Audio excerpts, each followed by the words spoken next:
প্রচণ্ড গরম পড়েছে, তো সংসারের কাজগুলো করার জন্য খুব সকালেই উঠতে হয়। তো এই যে আমি খুব সকালেই উঠে নিয়েছি, তো উঠে অল্প টাইম রেস্ট করে ওই যে বাবুর সাথে একটু খেলা করে তারপরে সংসারের কাজ লেগে পড়লাম। প্রায় এখন বাজে 6টার থেকে 12টার মধ্যে সমস্ত সংসারের কাজগুলো আমি শেষ করে নিই এই গরমের মধ্যে। কি করব, এত গরমের মধ্যে যদি সকাল সকাল সংসারের কাজগুলো না করো তাহলে কিন্তু এই কাজগুলো পরে গরমের মধ্যে করতে একদমই ইচ্ছে করে না।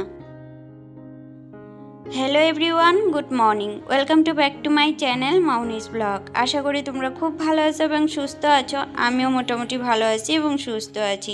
তো আরেকটি নতুন ব্লগে সবাইকে জানাচ্ছি অনেক অনেক ভালোবাসা জানিয়ে আজকের ব্লগটা শুরু করলাম। আই হোপ তোমাদের অনেক ভালো লাগবে।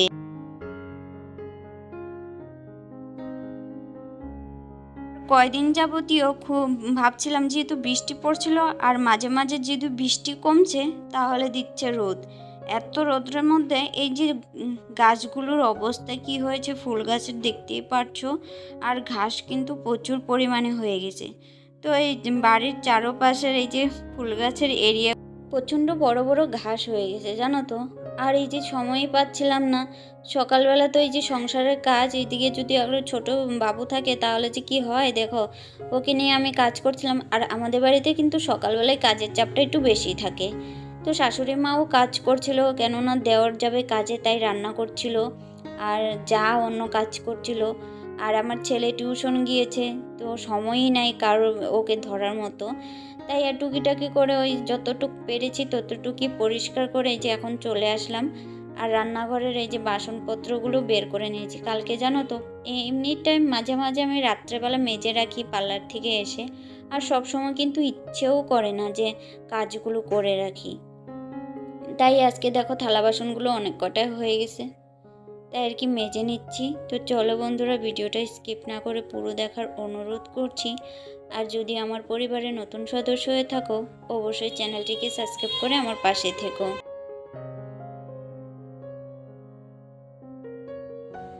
এই বাসন মাজার সময় যে কতবার যে বাবু আসলো বলে বোঝাতে পারবো না তোমাদেরকে। আর এখন এত চঞ্চল হয়েছে, মানে কোনো কাজ করতে গেলে ও আগে আগে চলে যায় কাজ করার জন্য। যাই হোক, তোমরা অল্প একটু গাড়ির শব্দ শুনতে পারবে, যেহেতু আমি পার্লারে বসে ভয়েস ওভারটা দিচ্ছি তার কারণে। তো যাই হোক, এখন ফাঁকাচ্ছিলাম আর বাড়িতে না দেওয়ার সময় পাইনি ভয়েস ওভারটা, তো এখন দিচ্ছি। তো বন্ধুরা, এই যে সকালবেলা বাসনপত্র মেজে এই যে ঘরের যে কিন্তু গ্যাস ট্যাসগুলো আমি আগেই মুছে নিয়েছি, আর এখন চলে আসলাম রান্নাঘরটা মোছার জন্য।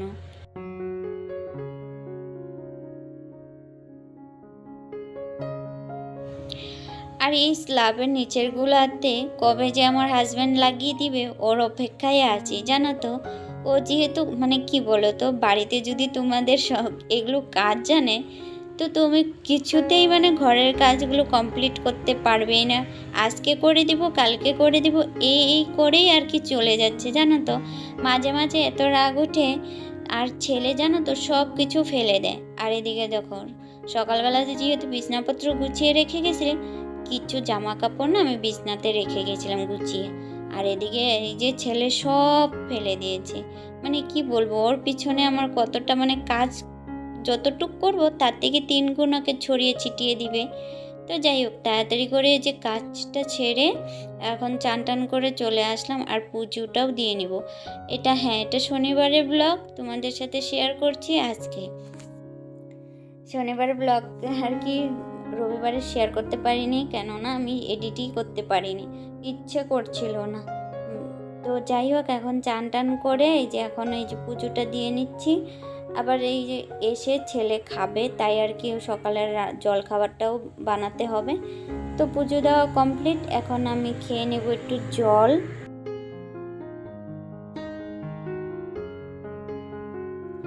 আমি প্রতিদিনই চেষ্টা করি খালি পেটে একটু জল খাওয়ার জন্য।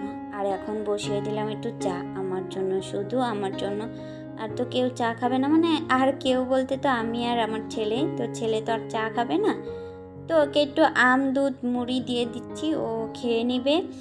আর ওইদিকে আবার ছোটো জনের খাবারটাও আমি রেডি করে রেখেছি। ও নর্মাল চাউলের গুঁড়োটাই খায় সকালবেলা, ওটাই ওকে দিই। আর বিস্কুট মাঝে মাঝে দুধ দিয়ে বিস্কুটটা দিই, মানে বেশি একটা ও পছন্দ করে না, যেহেতু মেরি বিস্কুট একদমই খেতে চায় না জানো তো। তো যাই হোক, এখন এই যে দুপুরের রান্নাটা আমার করতে হবে, সব কিছুই তাড়াতাড়ি করে সকাল সকালে সেরে নিচ্ছে। আর এত পরিমাণে প্রথম সকালবেলা তো ওয়েদারটা একটু খারাপ করেছিল, পরে যে এত রৌদ্র উঠেছে মানে থাকা যাচ্ছিল না, ঘরেও থাকা যাচ্ছিল না, এত গরম পড়েছে। আর রোদের এত তাপ। যাই হোক, আর তার রান্নাটা আমাকে একটু তাড়াতাড়ি করতে হবে, তার মধ্যে আবার একটু পার্লারে যাওয়া আছে, একটু কাজ আছে, তো তার কারণে আর কি তাড়াতাড়ি যেতে হবে। তো আজকে রান্নার মধ্যে সিম্পল রান্না করব।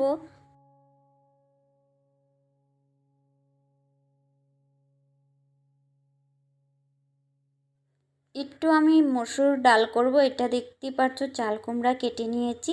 চাল কুমড়ো দিয়ে আমি পেঁয়াজ দিয়ে একটু পাতলা পাতলা টাইপের করেই একটু মসুর ডাল করে নিব। আর সাথে আজকে কি করব জানো তো? একদম কে কে খেতে পছন্দ করো অবশ্যই কমেন্টে। এদিকে আমার ভাতটাও হয়ে গেছে, নামিয়ে নিয়েছি। আর এদিকে দেখো আমি যেই পরের রেসিপিটা করব তার জন্য কিন্তু আমি পেঁয়াজ, রসুন, কাঁচা লঙ্কা এইসব আমি কেটে নিয়েছি, এগুলো মিক্সিতে পেস্ট করে নিব। করব শীতল শুটকি মাছের চাটনি। কে কে খেতে পছন্দ করো অবশ্যই কমেন্টে করো। আমার কিন্তু ভীষণ ভালো লাগে, বিশেষ করে ডাল দিয়ে তো প্রচণ্ড ভালো লাগে। তার রান্না করে নিলাম। আজকে পার্লারে আসলাম, এসে এই যে দিদিটা বলছে তুমি আমাকে কয়টা ছবি তুলে দাও। তো বাইরের ব্যাকগ্রাউন্ডে এসে কয়টা ছবি তুলে দিলাম। তো যাই হোক, আজকের ব্লগ এই পর্যন্ত, কেমন হয়েছে অবশ্যই জানিও। তো আজকের জন্য টাটা, দেখা হচ্ছে পরবর্তী ব্লগে। সবাই ভালো থাকো, সুস্থ থাকো, টাটা।